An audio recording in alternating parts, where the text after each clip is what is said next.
नमस्कार मित्रांनो, तुम्ही पाहत आहात गुन्हेगारी दुनिया आणि आपल्या चॅनलमध्ये तुमचे पुन्हा एकदा मनापासून स्वागत आहे. मित्रांनो, आज आपण एका अशा सत्य घटनेबद्दल बोलणार आहोत जिने संपूर्ण महाराष्ट्र हादरवून सोडला आहे.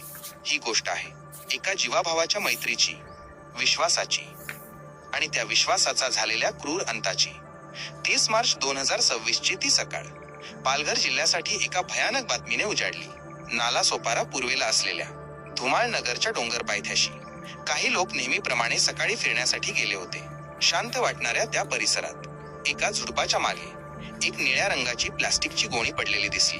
त्यातून येणाऱ्या प्रचंड दुर्गंधीमुळे लोकांचा संशय बळवला आणि त्यांनी तातडीने पोलिसांना पाचारण केले.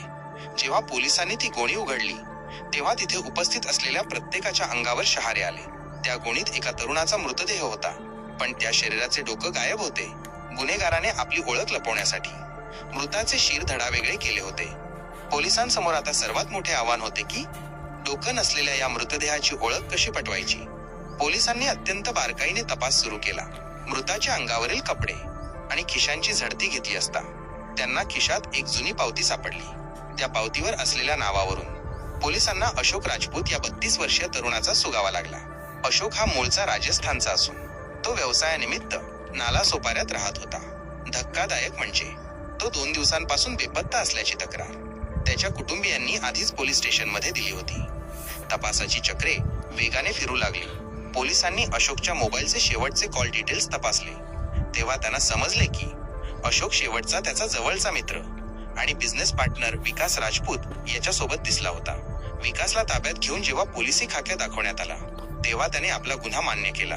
विकासने सांगितले की त्यांच्यात पैशांच्या व्यवहारावरून गेल्या काही दिवसांपासून मोठे वाद सुरू होते आणि याच रागातून त्याने अशोकचा काटा काढण्याचे ठरवले. गुन्हा लपवण्यासाठी विकासने अत्यंत भयंकर कट रचला होता.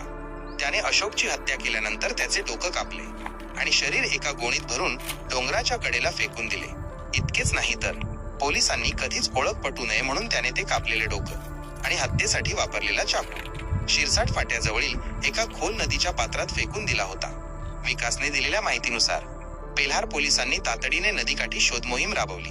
स्थानिक मच्छीमार आणि आधुनिक यंत्रांच्या मदतीने नदीच्या तळाशी शोध घेण्यात आला. अखेर 31 मार्च 2026 रोजी पोलिसांना नदीतून ते कापलेले डोकं आणि रक्ताने माखलेला चाकू जप्त करण्यात यश आले. अवघ्या 8 ते 10 तासांत पोलिसांनी या गुन्ह्याचा छडा लावून मुख्य आरोपी विकास राजपूतला बेड्या ठोकल्या.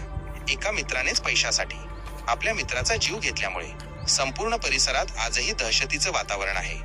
अशाच नवनवीन आणि थरारक गुन्हेगारी जगतातील सत्य घटना पाहण्यासाठी गुन्हेगारी दुनिया चॅनलला लाईक करा, कमेंट करा आणि सबस्क्राईब करायला विसरू नका. तुमच्या एका सबस्क्राईबमुळे आम्हाला असेच माहितीपूर्ण व्हिडिओ बनवायला प्रेरणा मिळते. धन्यवाद.